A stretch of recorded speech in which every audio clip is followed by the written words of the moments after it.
down. He shrinks to 85 pounds. His esophagus closes up so he can no longer eat, and he begins to suffer grand mal seizures. These are the ethics you bring to this courtroom today.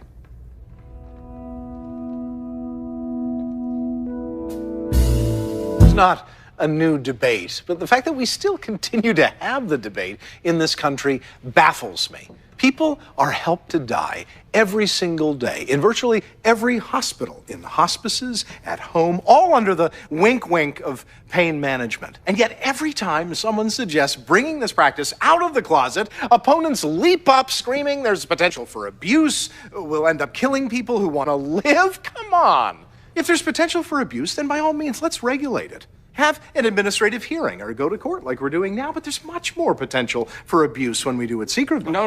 There's a good reason for the secrecy. The last thing we want to do is to cultivate a culture of suicide. Almost 20% of today's teenagers contemplate taking their own lives at one time or another.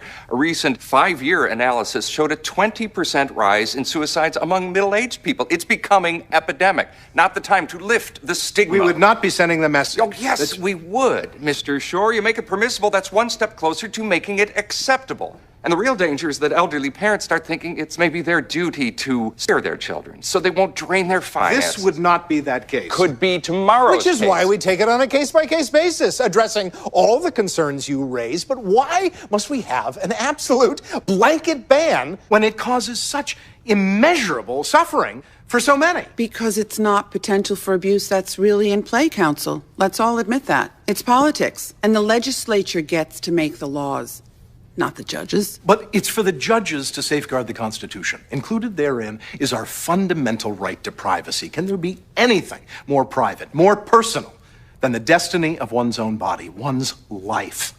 It's also for the judges to step in and be humane when a gutless, politically expedient Congress refuses to do so. My God, we put dogs to sleep to spare their needless suffering. Why don't we extend the same compassion to human beings? This man is terminal. He will die. He fears people, all people. He can't control his bowels. He has an utter lack of cognizance and an inability to have any meaningful exchange or even contact. Would you choose to live like that? Would anybody? To allow assisted suicide is to say that life itself has no intrinsic value, no sanctity. Oh, baloney. I'm saying Walter Schmidt's life in its current state has no intrinsic value. He lies in his bed with no apparent capacity to discern or think. His days have devolved into a horrible cycle of soiling his bed sheets and screaming incoherently at the very touch of the nurse who cleans him. His life is a misery. I'm sorry. There is no sanctity in that. I don't care what...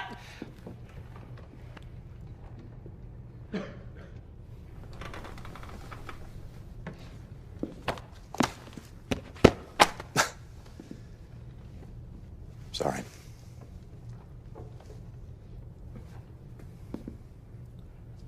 My best friend has Alzheimer's. In the very early stages, it hasn't.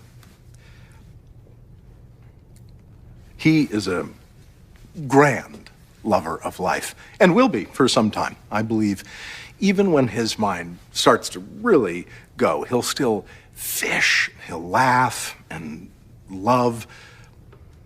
And as it progresses, he'll still want to live because there'll be value for him in a friendship, in a cigar. The truth is, I don't think he'll ever come to me and say, this is the day I want to die. But the day is coming, and he won't know it.